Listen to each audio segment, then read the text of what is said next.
Finally moving on to episode 7. The beginning of this episode really caught me off guard. It may have been a thing in the manga, I have no idea.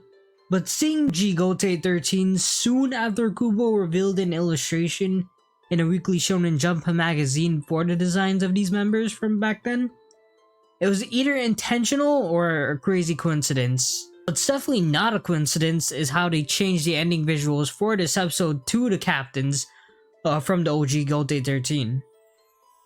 That aside, there's one underrated but major thing I want to point out about this fight sequence from the first battle 1,000 years ago with Yhwach.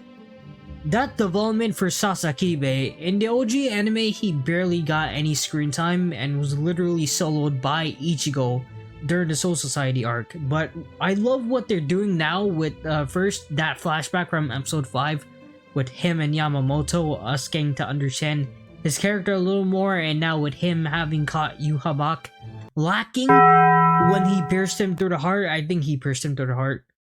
I mean, the entire fight sequence with the squad from back then was peak, but if there's any MVP in this battle, it for sure goes to Sasakibe. Also, I really like that flashback with Kid Shunsui when he was still Yamamoto's student. Really nice addition there. Moving on to another major part of this episode, Yamamoto's death. I think by far that's probably the most brutalist thing I've seen in Bleach. Yamamoto literally getting sliced and diced and Yhwach eradicating his body with the blast. It was the most brutal and disrespectful way to go out. I honestly can't think of the words to describe my thoughts when I first saw that. I mean, it was sad, yeah. Even though it felt more shocking rather than sad. Rip Yama. The real question now though is, after all this, who's going to take charge of the Soul Society now? And whether or not Yama was important enough that if they lose him, some of the order and balance of Soul Society would be fucked or not. There's also the scene with Byakuya, which we gotta talk about. The scene with Ichigo breaking out of Quillgate's jail was insane. It's about time he finally broke through. The funniest part about this is him just blasting the shit out of that QUINCY by the entrance. Ichigo ain't playing no games. This Tokyo Revengers looking ass motherfucker was in the wrong anime.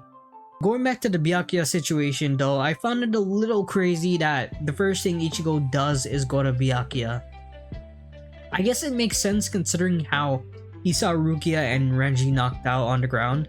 Most likely could have sensed Byakuya's spiritual pressure probably fading, considering like he was like sensing all those other people in the Soul Society dying from the Quincy's. It's a small scene and nothing crazy like the past few scenes or what's about to happen after Ichigo confronts Yhwach.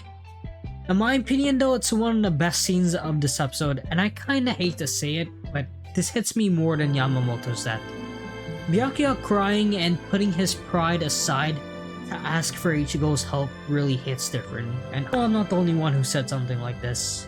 And to top that off, the frames with the rain droplets falling on Ichigo making a steaming aura around him from the Reishi, not only was it beautiful, just seeing that alone without no music or anything, you can feel the intense raw emotion just seeping through. I don't even know if Byakuya is dead or not. We saw his Zanpakuto fade away, but I'm really hoping he somehow survives. It's too disrespectful for someone like him to go out like this, as if Yamamoto wasn't enough. So getting to the part with Ichigo confronting Yhwach, first off, let me just get this out of the way. I loved when Ichigo just yeeted his Zanpakuto at Yhwach as he was about to walk away. That was the most badass thing I've seen past episode 1 of this season. Definitely top 10 Bleach moments right there. Felt it when he threw the sword right in front of him. Okay, my hype aside, not only was the confrontation with Yhwach alone great, but taking into account the animation for a second. Ichigo versus Yhwach round 1. As if Yamamoto versus quote-unquote Yhwach wasn't crazy enough. Fucking god tier animation. Studio Pierrot is really going all out and extra with Bleach this season compared to 10 to 11 years ago. Also, just to clarify, I'm not saying this fight beats last episode's fight, but for now, it's definitely at second place for best animated fights of this season. The fight aside, the moment you've all been waiting for, the huge revelation of Ichigo we got from Yhwach, My jaw dropped when Yhwach revealed that Quilgagel can contain Quincy's.